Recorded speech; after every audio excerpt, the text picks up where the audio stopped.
નમસ્તે વિદ્યાર્થી મિત્રો. આજે આપણે ઇતિહાસ વિભાગના પ્રથમ ચેપ્ટરની વાત કરીએ તો ભારતનો વારસો, જેનો ગુણભારાંક 3 છે. પ્રકરણ 1 થી 7 હેરિટેજના છે. અમારા હેરિટેજ બહુ જ સમૃદ્ધ અને વિવિધતાથી ભરપૂર છે. તેથી જ તો કહેવાય છે કે ઇન્ડિયા ઇઝ કલરફુલ કન્ટ્રી. આ પ્રકરણના મહત્ત્વના મુદ્દા જોઈએ તો વૈવિધ્યસભર વારસો, ભારતીય સંસ્કૃતિનો વારસો, જેના મુખ્ય 2 પ્રકાર, પ્રાકૃતિક વારસો અને સાંસ્કૃતિક વારસો. ત્યારબાદ ગુજરાતનો સાંસ્કૃતિક વારસો, ગુજરાતના મેળાઓ, ભારત ભૂમિ અને તેના લોકો, અને છેલ્લે વારસાનું જતન અને સંરક્ષણ. તો ચાલો આ મહત્ત્વના મુદ્દાની ક્રમશઃ ચર્ચા કરીએ. ભારત પ્રાચીન સંસ્કૃતિ ધરાવતો દેશ છે. આપણા દેશમાં શાસ્ત્રો અને પુરાણોનું વિશેષ મહત્ત્વ છે. એમાંના વિષ્ણુ પુરાણ નામના ગ્રંથમાં કંઈક આ પ્રમાણે કહેવામાં આવ્યું છે: ઉત્તરમ યત સમુદ્રસ્ય હિમાદ્રેશ્ચૈવ દક્ષિણમ વર્ષતદ ભારત નામ ભારતી યત્ર સંસતિ. મતલબ કે ઉત્તરમાં હિમાલયથી દક્ષિણમાં સમુદ્ર સુધી પૂરા ભારત વચ્ચે રહેનારા બધા ભારતીય, અર્થાત જેનું નામ ભારત વર્ષ છે, જેના સંતાનો ભારતીય છે. વિદ્યાર્થી મિત્રો, ભારતમાં શુભ કાર્ય એટલે કે સેરેમનીના પ્રસંગોના જે સંકલ્પો લેવાય છે, તેમાં ભારત માટે ભારત વર્ષ, ભરતખંડ, જંબુદ્વીપ અને આર્યવર્તનો ઉપયોગ થાય છે. આપણો દેશ નેચરલ બાઉન્ડ્રી ધરાવે છે. હિમાલય નેચરલ છે. જ્યારે 3 ડિરેક્શન જેમ કે પૂર્વ, પશ્ચિમ અને દક્ષિણ, આ 3 દિશામાં સમુદ્ર છે ને કુદરતી સુરક્ષા, જેથી તેને દ્વીપકલ્પ કહેવામાં આવે છે. વિદ્યાર્થી મિત્રો, પ્રાચીન સમયમાં આગળ તમે શીખી ગયા છો કે ભારત છે એ સોને કી ચીડિયા તરીકે ઓળખાતો. એટલે કે વિદેશી પ્રજાઓ ભારતમાં વ્યાપાર કરવા આવી ભારતની સમૃદ્ધિના વખાણ એમણે સાંભળેલા હતા. અને જ્યારે વ્યાપાર કરવા આવી ત્યારે ઘણી બધી પ્રજાઓ કાયમી ભારતમાં સ્થિર થઈ ગઈ અને ભારતીય સંસ્કૃતિમાં ભળી ગઈ. ત્યારબાદ એકબીજા વચ્ચે પરસ્પર આદાન પ્રદાનની પ્રક્રિયા થઈ. એમાંના જે ઘણા સારા તત્વો હતા તે આપણી સંસ્કૃતિ સાથે ભળતા ગયા અને એને કારણે અનેક પરિવર્તનો જોવા મળ્યા, જેમ કે રીત રિવાજોમાં, બાંધકામમાં. આ રીતે એક પેઢીમાંથી બીજી પેઢીમાં આપણા વારસાનું હસ્તાંતર થયું અને સાતત્યપૂર્ણ વિકાસ થયો. આપણો ભારત દેશ વિસ્તારની દ્રષ્ટિએ 7મા ક્રમે અને વસ્તી એટલે કે જનસંખ્યાની દ્રષ્ટિએ 2જું સ્થાન ધરાવે છે. વૈવિધ્યસભર વારસો. તો વારસો એટલે શું? વારસો એટલે આપણને આપણા પૂર્વજો તરફથી મળેલી અમૂલ્ય ભેટ છે. ભારત ભૂમિ એ આપણને વૈવિધ્યસભર વારસો આપ્યો છે. ભારતીય સંસ્કૃતિ શાંતિ અને સહિષ્ણુતાને ભરેલી છે. તેથી જ આપણે સત-ચિત્ત અને આનંદનો અનુભવ પ્રાપ્ત થાય છે. આ વારસો ઘડવામાં અને નિર્માણમાં કોનું યોગદાન છે જાણો છો મિત્રો? તો તેમાં અનેક સંતો, કલાકારો, વૈજ્ઞાનિકો, સાહિત્યકારો, સમાજ સુધારકો વગેરેએ તો ફાળો આપ્યો છે. અને ત્યારે જ આ ભાતીગળ સંસ્કૃતિનું નિર્માણ થયું છે. ત્યાર પછીનો મુદ્દો છે વિદ્યાર્થી મિત્રો, સંસ્કૃતિ એટલે શું? તો સંસ્કૃતિ એટલે જીવન જીવવાની રીત. સંસ્કૃતિ એટલે માનવ મનનું ખેડાણ. તો આ ભારતીય સંસ્કૃતિનો વારસો, જેની આપણે વ્યાખ્યા શીખી ગયા કે આપણને વારસો એ આપણને પૂર્વજો તરફથી મળેલી ભેટ છે. શાળામાં પણ જ્યારે આપણે પ્રાર્થના સભામાં પ્રતિજ્ઞા બોલીએ છીએ ત્યારે પણ હું મારા દેશને ચાહું છું, તેના સમૃદ્ધ અને વૈવિધ્યપૂર્ણ વારસાનો મને ગર્વ છે, તેમ આપણે બોલીએ છીએ ને. તો આ ભારતના વારસાના 2 વિભાગ પાડવામાં આવ્યા છે: પ્રાકૃતિક વારસો અને સાંસ્કૃતિક વારસો. પ્રાકૃતિક વારસો કોને કહેવાય? તો કે પ્રકૃતિ, પર્યાવરણ અને માનવ જીવનની વચ્ચેના નિકટતમ સંબંધોનું પરિણામ એટલે પ્રાકૃતિક વારસો. પ્રાકૃતિક વારસામાં કઈ કઈ બાબતોનો સમાવેશ થાય છે? તો કે કુદરતી તો છે જ, એટલે જ તો એમાં પર્વતો, વનો, રણ, નદી, ઝરણાઓ, વન્યજીવો, પશુ પક્ષી વગેરેનો સમાવેશ થાય છે. ભારતના ઇતિહાસ અને સંસ્કૃતિને ઘડવામાં એમની મહત્ત્વની ભૂમિકા છે. પ્રાકૃતિક વારસાના મહત્ત્વના અંગો જેમાં આપણે ચર્ચા કરીએ, પહેલું જોઈએ તો ભૂમિ દ્રશ્યો, લેન્ડસ્કેપ. ભૂમિ આકારો અનેક ભૂમિ દ્રશ્યોનું સર્જન કરે છે. જઈએ છીએ ને આપણે જોવા. મિત્રો, હિમાલય પર્વત એક ભૂમિ આકાર છે. હિમાલય પર્વત છે એ અનેક ઔષધિઓથી ભરેલો છે. એમાંથી અનેક પ્રકારના ખનિજો પ્રાપ્ત થાય છે. અને હા, હિમાલયમાં અનેક એવા યાત્રાના સ્થળો આવેલા છે, જેવા કે બદ્રીનાથ, કેદારનાથ, નંદાદેવી વગેરે જેવા શિખરો આવેલા છે. જ્યારે બીજું જે મહત્ત્વનું અંગ છે એ છે નદીઓ. નદીઓનું માનવ જીવનમાં ઘણું બધું મહત્ત્વ છે. ભારતીય સંસ્કૃતિ છે એ પણ નદી કિનારે જ પાંગરેલી હતી, જેમાં સિંધુ અને રાવી આ બંને નદીના કિનારે ભારતીય સંસ્કૃતિ છે એ પાલન પોષણ પામી છે.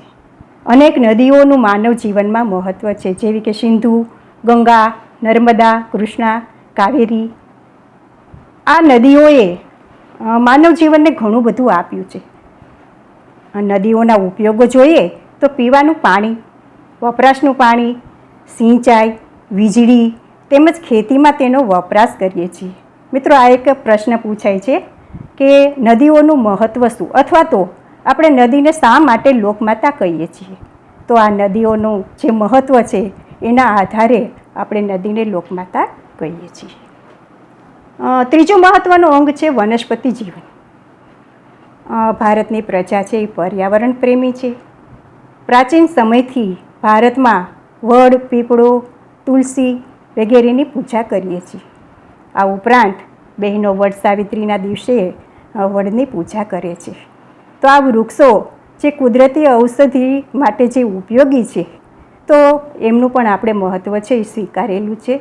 આ ઉપરાંત આંબળા, બેહડા, કુંવરપાઠું, અરડુસી વગેરેનું પણ ઔષધિના ગુણો ધરાવે છે, તેથી એમનું મહત્ત્વ પણ આપણે સ્વીકારેલું છે. ચોથું મહત્ત્વનું અંગ છે વન્યજીવન. પ્રાચીન સમયથી જેમ માણસ પ્રકૃતિ પ્રેમી છે, એની સાથે પ્રાણી પ્રેમી પણ છે, જેના ઘણા બધા ઉદાહરણો આપણે પિક્ચરમાં પણ જોઈએ છીએ, ઘણી બધી વાર્તાઓમાં પણ જોઈએ છીએ. અગાઉના ધોરણમાં વિદ્યાર્થી મિત્રો એક પાઠ આવતો, સિંહની દોસ્તી. આ જે વન્યજીવન છે અને જે માણસનો પ્રકૃતિ પ્રેમ છે, પ્રાણી પ્રેમ છે, એમની એ સાબિતી આપે છે. વિશ્વમાં 80 સિંહો માત્ર ગુજરાતના ગીરના જંગલોમાં જોવા મળે છે. આપણા દેવી દેવતાઓના અનેક વાહનો તરીકે પણ મોર, મગર, ગરુડ વગેરે જોવા મળે છે. આ ઉપરાંત આપણી રાષ્ટ્ર મુદ્રામાં પણ 4 સિંહ, ઘોડો, હાથી અને બળદની આકૃતિ મૂકીને તેનું મૂલ્ય સ્થાપ્યું છે. અને હા વિદ્યાર્થી મિત્રો, વન્યજીવોની રક્ષા માટે પણ આપણી સરકારે સુવ્યવસ્થા કરી છે. તો એના માટે કેટલાક અભયારણ્યો બનાવ્યા છે. આ ઉપરાંત પ્રાણીઓ છે એ મુક્ત રીતે હરીફરી શકે એના માટે પણ ઘણી બધી સુરક્ષાની વ્યવસ્થા કરેલી છે, કાયદાઓ ઘડેલા છે, જેની ચર્ચા વિગતે આપણે ભૂગોળના પાઠમાં કરીશું. ત્યારબાદ આપણો જે વારસો છે એનો જે બીજો પ્રકાર છે એનું નામ છે ભારતનો સાંસ્કૃતિક વારસો. પ્રથમ આપણે પ્રાકૃતિક વારસો શીખ્યા, જેના મહત્ત્વના અંગો શીખ્યા. હવે પછીનો જે મુદ્દો છે બીજો પ્રકાર, ભારતનો સાંસ્કૃતિક વારસો. પ્રાકૃતિક વારસો છે એ કુદરતી છે, જ્યારે ભારતનો સાંસ્કૃતિક વારસો છે એ માનવ જીવન સર્જિત વારસો છે. માણસે પોતાની કુનેહથી, આવડતથી જે કંઈ બનાવ્યું કે સર્જન કર્યું તેને સાંસ્કૃતિક વારસો કહેવાય છે. શું બનાવ્યું? તો કે માણસે મંદિરો, શિલાલેખો, ચૈત્યો, મકબરા, રાજમહેલો, દરવાજા, ઇમારતો વગેરે બનાવેલું છે, જેથી તેને સાંસ્કૃતિક વારસો કહેવામાં આવે છે. આગળ આપણે વાત કરીએ એ પ્રમાણે જુદી જુદી જે જાતિ ભારતમાં આવી અને આ બધાના આદાન પ્રદાનથી ભારતીય સંસ્કૃતિ છે એ સમૃદ્ધ બની છે. પ્રાગૈતિહાસિક સમય એટલે શું વિદ્યાર્થી મિત્રો? તો કે જ્યારે કોઈ લિપિ કે લેખન કળાની શોધ નહોતી થઈ ત્યારનો સમય, જેને પ્રાગૈતિહાસિક સમય કહેવામાં આવે છે. તો આ સમયથી ભારતે વિશ્વની પ્રજાને સાંસ્કૃતિક વારસાની ઘણી બધી બાબતોની ભેટ આપેલી છે. દાખલા તરીકે શિલ્પ સ્થાપત્યની કળા, જે આશરે 5000 વર્ષ જેટલી પ્રાચીન છે, અને એમાં પણ સિંધુ ખીણની સંસ્કૃતિના પુરાતન અવશેષોને મુખ્ય ગણાવી શકાય. તેમાંથી પ્રાપ્ત થયેલ શિલ્પો, રમકડા, દાઢીવાળા પુરુષનું શિલ્પ જે આપણે ચિત્રમાં જોઈ શકીએ છીએ, આ ઉપરાંત નર્તકીની મૂર્તિ કે જે જોઈને આજે પણ આપણા વારસા પ્રત્યે આપણને ગૌરવ ઉદ્ભવે છે. એ જ પ્રમાણે મૌર્ય યુગમાં જોઈએ તો ઊંધા કમળની આકૃતિ ઉપર સિંહ અને વૃષભનું શિલ્પ, સારનાથના ધર્મચક્રવાળી બુદ્ધની પ્રતિમા અને રાષ્ટ્રકૂટના રાજાઓના સમયની ઇલોરાની ગુફા, આ જોતા આપણને આપણા સાંસ્કૃતિક વારસા પ્રત્યે આદર અને ગર્વ અનુભવાય છે. મિત્રો, આપણે વાત કરી સાંસ્કૃતિક વારસાની. હવે આપણે ગુજરાતમાં પણ એવા ઘણા સાંસ્કૃતિક વારસાના સ્થળો આવેલા છે. જોયા છે તમે?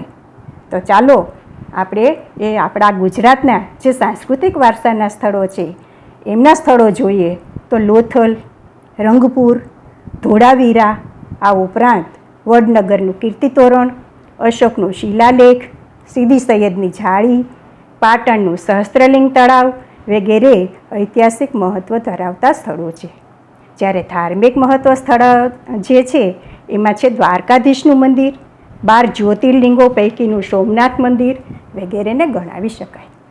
આ ઉપરાંત ગુજરાતમાં ધાર્મિક, સામાજિક અને પ્રવાસલક્ષી સ્થળોમાં પતંગોત્સવ, કાંકરિયા કાર્નિવલ, તાનારીરી મહોત્સવ અને રણોત્સવ વગેરેનો સમાવેશ થાય છે. આ ઉપરાંત જૈન અને બૌદ્ધ પ્રવાસન સ્થળો પણ ગુજરાતમાં આવેલા છે.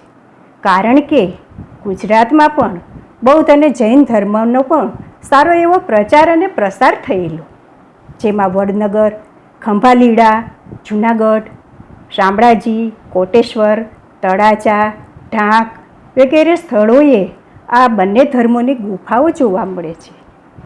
વિદ્યાર્થી મિત્રો, છે ને આપણું ગુજરાત એ પણ ભાતીગળ છે. તો ચાલો આ ભાતીગળ ગુજરાતના મેળાઓ પણ જાણીએ. ગુજરાતના મેળાઓ ખૂબ જાણીતા છે. મેળાઓ શા માટે જાણો છો વિદ્યાર્થી મિત્રો? તો મેળો છે એ માનવીને આનંદ, ખરીદી અને દેવદર્શનની અમૂલ્ય તક પૂરી પાડે છે. જૂના જમાનામાં આજની જેમ મનોરંજનના વિપુલ સાધનો નહોતા, ત્યારે લોકો ખેતી ધંધો કે મજૂરીના રોજના એકધારા પરિશ્રમથી થાકી જતા.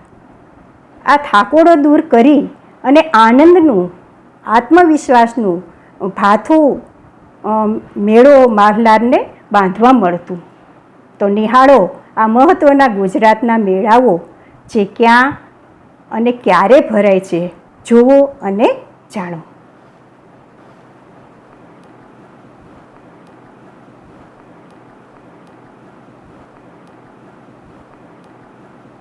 ત્યાર પછી નો જે મુદ્દો છે ભારત ભૂમિ અને તેના લોકો.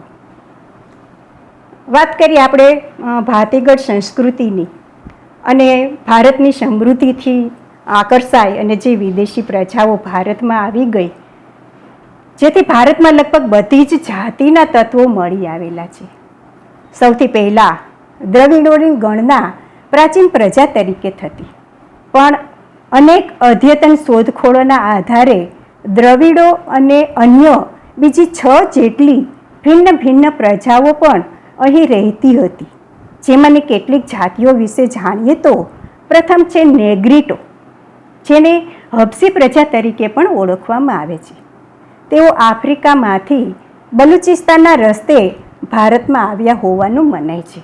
એમના શારીરિક લક્ષણો જોઈએ તો કેવા હતા? તો કે વર્ણિ શ્યામ, 4 થી 5 ફૂટ ઊંચા અને માથે વાકડિયા વાળ, જે આપણે ચિત્રમાં જોઈ શકીએ છીએ.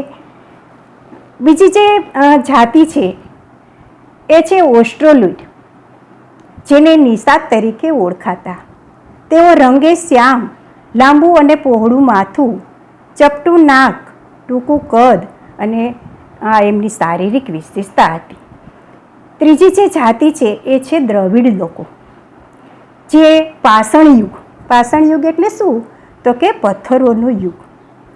એ પાષાણ યુગના સિદ્ધિ સંસ્કૃતિના એ વારસદાર હતા અને મોહેંજો દડોની સંસ્કૃતિના એ સર્જકો ગણાય છે. તેઓ પ્રકૃતિ પ્રેમી હતા. ધૂપ દીપ અને આરતીથી પૂજા કરવાની પરંપરા જો કોઈએ આપી હોય તો એ દ્રવિડ લોકો છે. દ્રવિડોમાં માતૃમૂલક કુટુંબ પ્રથા છે એ પ્રચલિત હતી. જ્યારે અન્ય પ્રજાઓમાં જોઈએ તો મોંગોલોઇડ, અલ્પાઇન, ડિનારિક અને આર્મેનોઇડ પ્રજા પણ હતી. મોંગોલોઇડ, જેને કિરાત તરીકે ઓળખવામાં આવે છે, આ પ્રજા ઉત્તર પશ્ચિમ ચીનમાંથી તિબેટમાં થઈ અને ભારતમાં આવી. આ પ્રજાનો વર્ણ પીળો, ચહેરો ચપટો, ઉપસેલા ગાલ અને બદામ આકારની આંખો જેવા લક્ષણો ધરાવતી. અલ્પાઇન, ડિનારિક અને આર્મેનોઇડ આ પ્રજાઓ મધ્ય એશિયામાંથી આવેલી પ્રજાઓ છે. જ્યારે છેલ્લે આપણે વાત કરીએ તો આર્યો અન્ય સમકાલીન પ્રજાઓ કરતાં વધુ વિકસિત પ્રજા હતી.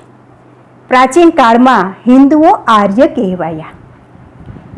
આર્ય ભારતમાં ભરતકુળના નામથી વિશાળ પ્રદેશનું ભારત ભૂમિ, ભરતખંડ, ભારત વર્ષ વગેરે નામથી એ ઓળખવા લાગ્યા. આર્યો પણ પ્રકૃતિના દરેક તત્વોની પૂજા કરતા. વૃક્ષો, નદીઓ, પહાડો, સૂર્ય, વાયુ, વરસાદ વગેરેની પૂજા આરાધના કરતા. પ્રકૃતિના દરેક સ્વરૂપની સ્તુતિઓ એટલે કે ઋચા મંત્રોની પણ રચના કરી અને ત્યારથી યજ્ઞાદિ ક્રિયાઓ છે એ ભારતમાં શરૂ થઈ. તો આ વારસો જેને આપણે સાચવવો ખૂબ જરૂરી છે.